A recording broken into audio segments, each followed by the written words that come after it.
আমরা এখন কার্তিক ঠাকুর আনতে যাচ্ছি, 3 মূর্তি।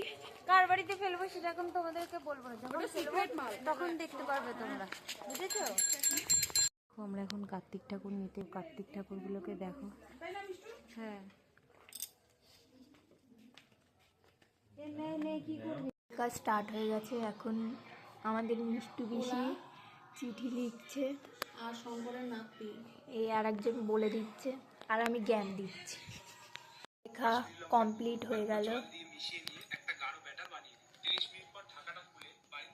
এই যে এখন আমরা চিঠি লিখবো কার্তিক ঠাকুরের।